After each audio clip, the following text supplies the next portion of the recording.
The content of this podcast is provided for general informational purposes only and is not intended as, nor should it be considered a substitute for professional medical advice. Sweaty and pissed, sweaty and pissed. Menopause makes me sweaty and pissed.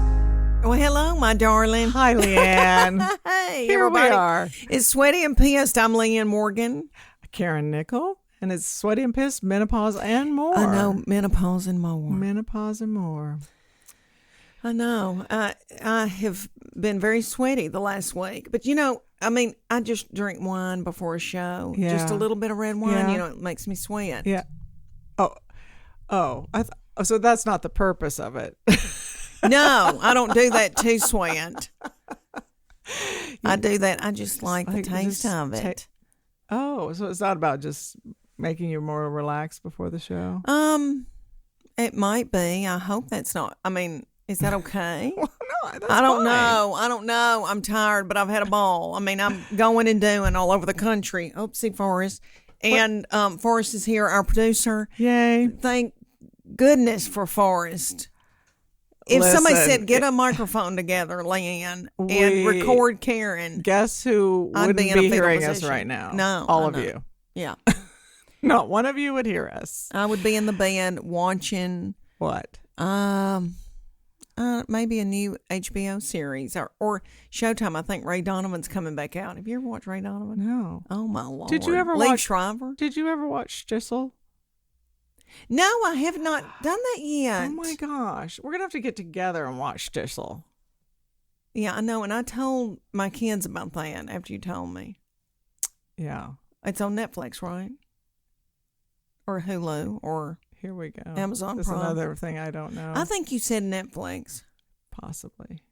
I just haven't had time to watch I anything. know. Well, it's really good. But I love when you find something and then you can look forward to it. Yeah. Yeah. Yeah.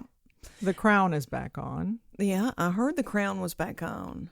And the Marvelous Ms. Maisel. Marvelous Miss Isn't Maisel. is that back on yet? It's about to be back on. It's on. Yeah, and I love I guess that show. I missed that already. Yeah. Gosh. And Handmaid's Tale, that's not out yet. That'll be in the winter Yeah. when I have to go through that torment. Yeah. I love it, but it's scary. Yeah. You need to It's watch disturbing. Marvelous Miss Maisel before you see another episode of Yeah, I love that. Handmaid's I'm Tale. caught up on that one until this third season. Yeah. Did you watch The Righteous Gemstones? No. Oh my gosh, on HBO. Forrest, have you watched that? Oh my gosh, so funny.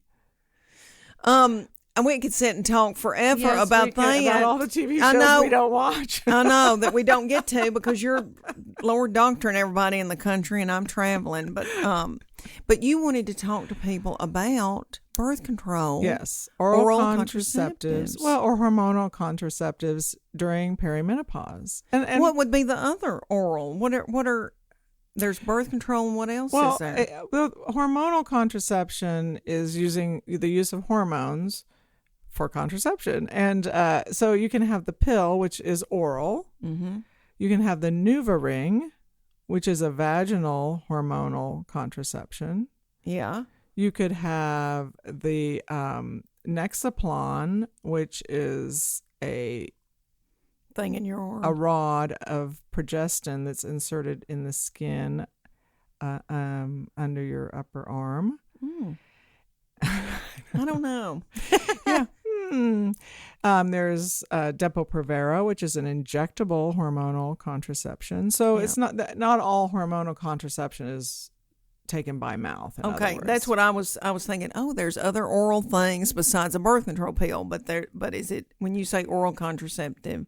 When you say oral contraception, you're talking about hormonal contraception that is taken orally. Okay, so as I know it, a layperson, birth control pill. Yeah, there you go.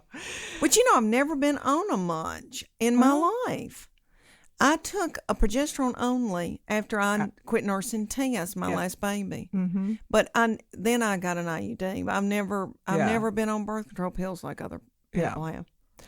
Well, and the progestin only, again, doesn't have any estrogen in it. So we use that in women who are nursing. Is it safer? Honey, I took it and I've never felt as good in my life. Could you give it to me now? I was making casseroles for everybody in the Methodist Church in Morristown, Tennessee. I was taking care of 3 babies. No help from my husband. He was out making a living. Yeah. And I was But I felt like $1 million. I remember that feeling. Yeah. Oh, I hadn't felt good since. They took me off of it. You sure? I can't take that. I'm too old and crusty. Yeah. I'm not nursing anybody. Yeah. I wish I was. Okay, so anyway, back to the Don't medical. anybody out there volunteer, please. Okay. So we got a comment from a listener who commented on Facebook. And she said, it was Kimberly, and she said, I have had the gastric sleeve done and am on birth control pills, which is oral contraceptive.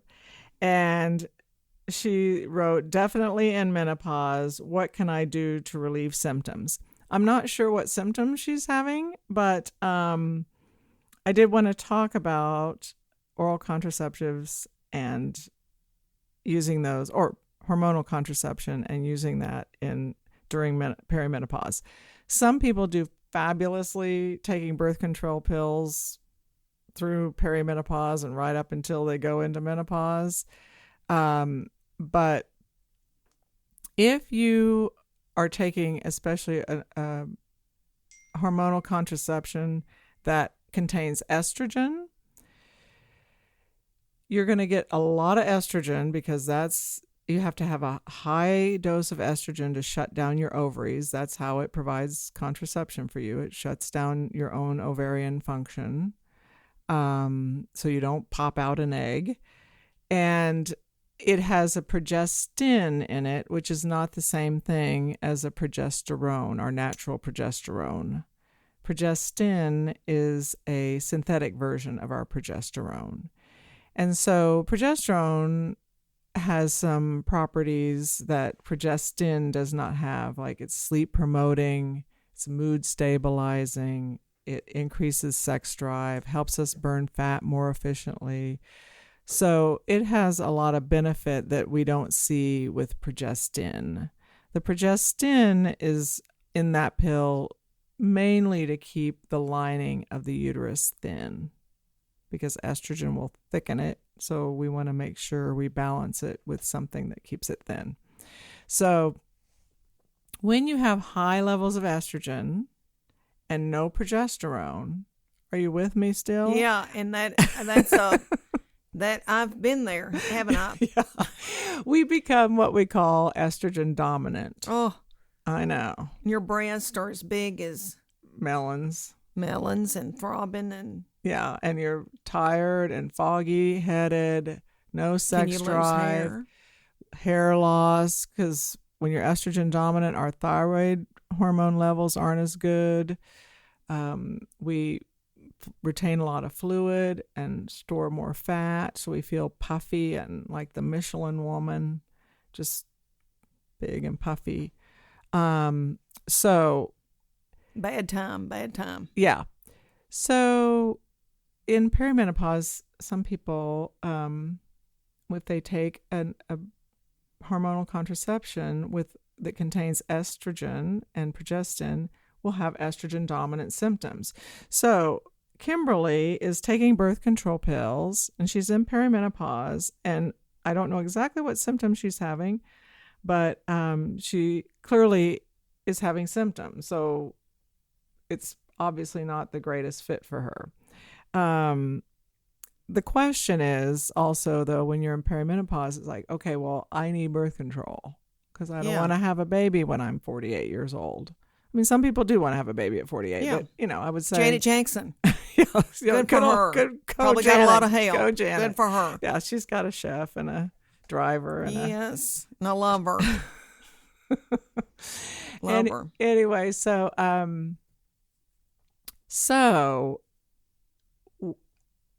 when I have a woman come in and she's on birth control pills and she's perimenopausal and she's having all those symptoms I listed, because they also have night sweats and hot flashes, and it's just they're just not feeling well.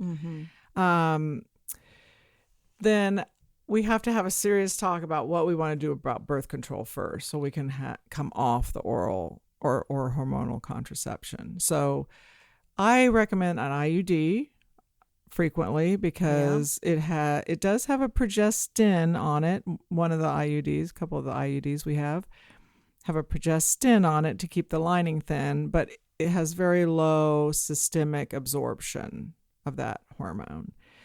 So it allows us to, work on balancing your hormones and still provide really adequate birth control for you. And with an IUD, we can leave them in 6-7 years. So if you're 45, that IUD will likely carry you through into menopause. The finish line, and mine did. Yeah. You just took mine out. Yeah. And I'm 54. Yeah. Even though I was hurt and thought I could have babies, I could get pregnant for the rest of my life. Yeah. I just thought that. Yeah. And I loved being a mom. Yeah. That I thought, well, what the heck? Something happened. And then you go, and you're done. You're done, girl.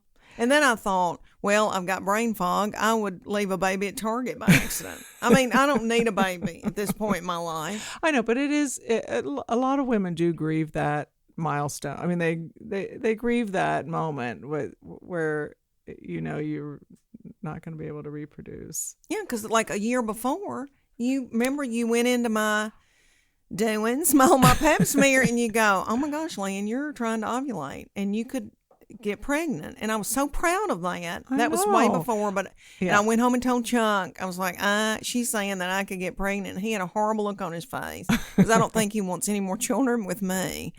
But and Lord, we both, got inflammation in our feet. I don't know who to take care of a little baby. But I did grieve that. I did. Yeah. I've always been fertile. And Yeah, I think to that nurse a bunch of babies, and I've got a strong constitution. I'm from the country. You are. I've got thick ankles. I can work in the field. Yeah, have a baby in the field. I keep could. working. My grandmother had 5 without an aspirin tablet, Yep. and my Aunt Minnie delivered them. Yeah. And if you knew my Aunt Minnie, she loved Jell-O salad and her Tupperware. I mean, she was not a doctor. And they did it, honey. They probably canned for that them. afternoon. Probably. Yeah. Oh, yeah. I'm sure she killed a chicken, wrung a chicken's neck, and fried it.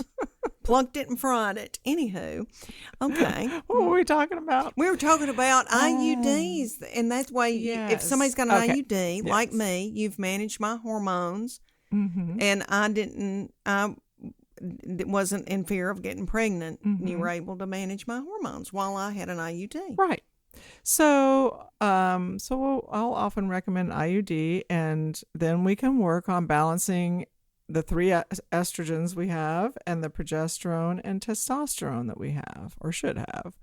And so that will often help symptoms like Kimberly's having. And she mentions the gastric sleeve device, or having gastric sleeve done. And I don't know if part of her question was about absorption with the oral contraception, which makes the argument for an IUD even stronger. But I think that that's where you just have to, in perimenopause, you really have to sit down with your provider and figure out, how am I going to keep from having a baby? And then what can we do about my hormones? So, and for a lot of women who are perimenopausal, or even like say they're 52 and they're still on birth control pills, boy, it's scary for them to come off their pill because they're like, it feels like leaping off a cliff because they don't know what's going to happen when they come off their pill, because a lot of times they've been on the pill for a long, long time. And so, typically at that age, if they go off of it, they are already in menopause. And so they immediately go into menopausal symptoms. I just didn't know that women stayed on pills that long. I thought that was like a young girl thing. Well, it's not optimal because your clot risk goes up with age, and the oral, especially oral estrogen contraception, will increase your risk for clot, especially if you're a smoker. I mean, so I never encourage that. Typically if I see somebody like that, they're coming into me as a new patient, and they've been on birth control pills, and that's another thing, is they're seeing somebody new, and I'm saying, let's get you off your birth control pills, and they're like, I can't do that. So I bet people do what you say. Well, I understand that it's nerve-wracking. I mean, did you feel like it was nerve-wracking taking the IUD out? No. Really? I was just saying that I was old and crusty and couldn't get pregnant. But no, I wasn't nervous about. You weren't worried that. Well, hormonally, I mean, I didn't think an IUD ever affected my. Yeah, but I mean, taking it out, not Oh. having any birth control. No, I mean, I just knew you. You Yeah. said you're in this darn thing, Leanne. You got to take this. I mean, you said it was time to go, so Yeah. I was like, okay. Yeah. I'm 54. Yeah. Well, so what I do with someone who has an IUD, and what we did is I will check an FSH blood test. That's a follicle stimulating hormone blood test. And that number goes quite high when women go into menopause, because it's your brain, your pituitary gland, sending a message to your ovaries, we need more estrogen, and it's screaming at your ovaries. So the louder your brain screams, the higher that number goes. So so if you are consistently, every time you're coming in for an appointment, we check an FSH, and it is consistently elevated and consistent with menopause, and you haven't had a period for over a year, if you've had a high FSH for 2 years, which I think that's what we did it for 2 years, I mean, the chance of you coming out of menopause after that is slim. Do you ever see a 54-year-old woman have a baby, get pregnant? I've never had a patient who got pregnant in their 50s. I have an acquaintance who did in her late 50s, and that was intentional. Oh. Yeah. Oh. I know. People are better than me. I don't think I'd have the energy for that. Oh, my goodness. Yeah. Talk about sore feet. Oh, me. Yeah. Okay, but no, should I be worried? I mean, I didn't think anything I'm about just it. asking you if you had any. No, I just was saying that I couldn't. I always just thought I was 19. And I just, I just see myself as always being fertile and a mom, and I could do that. And I mean, I could be a grandmother. I've got a child married. I know. And I hope that's that the happens, best way to have darn a it. baby. Oh, I know, honey. I'll be in a minivan driving to Dollywood. I know. Yeah, an Astro van. I'm gonna get an Astro van, and everybody's getting Dollywood season passes, honey. Yeah. Yeah. I'm gonna get off the Diet Coke, which I haven't been drinking it that much, and I'm gonna get a big old thing, a jug of water. Don't you love hearing Leanne's dreams? I'm gonna get off Diet Coke, get an Astro I van. haven't been drinking Diet Coke. Good. And I know. And that's a big deal for me. I know it but is. I know I'm that it's proud. horrible. I know it. I feel like when I order it, it's like I'm ordering heroin. People look at you with a terrible look. So I've been doing better. I really have. And I don't feel like I'm retaining fluid in my ankles. I know. Okay. So is there anything else you want to talk about with birth control? I mean, as far I think as in terms of perimenopause, I think we're good. I think that wraps it up. All right, my darling. I think everybody ought to get an IUD. It's a good form of birth control. Really good. Yeah. Really, really everybody good. I know had an IUD. Yeah. I think, during when I was much younger and needing birth control, we had the Dalcon Shield. Yeah. That IUD that looked like one of those saw blades. I mean, It literally did.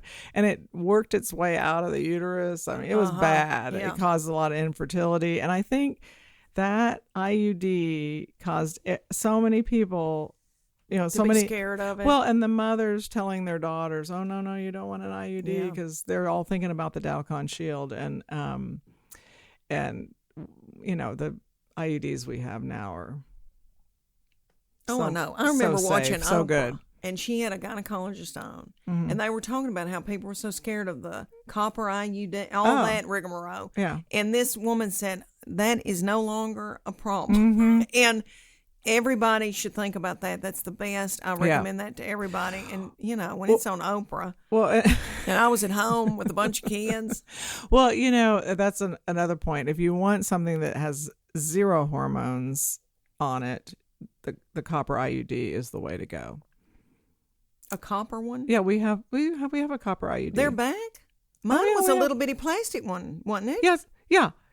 But there is a copper one? Well, it looks the same as yours. It's a little plastic tee, and it's wrapped in, the stem is wrapped in copper. Why do they do that? What does the copper do? They're not sure exactly how the IUD works. Part of it is a disruptor. Part of it is with the IUDs that have the progestin on it, the lining gets so thin it's not a real inhabitable place for an egg. There's when you have an IUD, it forms a mucus plug at the opening of the cervix. Yeah. I remember the mucus plug every time I have a baby. Seeing Leanne's face about the mucus plug. Anyway, a mucus plug, and that makes a really thick barrier that makes it difficult for sperm to pass through. So it has several mechanisms, and there's some unknown mechanisms of the IUD. So, but it works. It works really, really well. Yeah. When you put one in, for me, I'm 54 and I had that one in like 6 or 7 years or something. But when I guess I don't remember. No, I remember Dr. Cross put in one when I first got to Knoxville, and Maggie, my middle child, was in 2nd grade, and or maybe I say that, maybe she's in 4th grade, but anyway, she was a little bitty. She was in elementary school, and I said, "Mommy's going to go get a procedure." I don't even know, or she heard me say to Chunk, like I'm getting it. She went to the school they went to and asked for a prayer request. And when I picked them up, the secretary said, "Leanne, we've all been praying for you all day, and I don't know what you had outpatient." Procedure. And I said, "Oh my gosh, girl, I got my IUD put in." I mean, I've always thought that was so funny. She always takes care of me and covers me in prayer. Okay, well, so is that good, my darling? We're good. Okay, I hope. And what was her name? Kimberly. Kimberly. I hope Kimberly listens. And yes, Kimberly. I hope that answers your question. And I know. But everybody, thank you for listening. Yes, and thanks for your comments on Facebook. Thanks to Forrest, our producer and our composer of our theme music. And thanks to Stephen Brown. Yeah. Our artist who did our... I know. He's so darling. People need to look him up. I know. Yeah, Glitterville. Stephen Brown from Glitterville. You can check him out on his Instagram, Glitterville. You'll die. And Forrest, Instagram is Wenzel Land. Well, 1 L, right? WENTZELAND, Winseland. And we have a Sweaty and Pissed Instagram, and we're going to do better on that. But we don't know. And people can catch me in Raleigh, St. Louis, West Palm Beach, Naples. Where am I going to be? I think they've added a show in Lexington. It's all sold out, but I think they've added another show. Oklahoma City. Are these good theaters? Where are you? They're comedy clubs. Oh, they're all comedy clubs. And we've had a ball. Oh. We've had a ball. A lot of darling, precious people that are also Sweaty and Pissed are coming out, and thank y'all. That has been wonderful. It makes a 54-year-old woman feel good that no longer has her IUD because she's crusty and old. Okay, thank y'all so much. We'll be back next time. Yeah, bye. Sweaty and pissed, sweaty and pissed. Menopause makes me sweaty and pissed.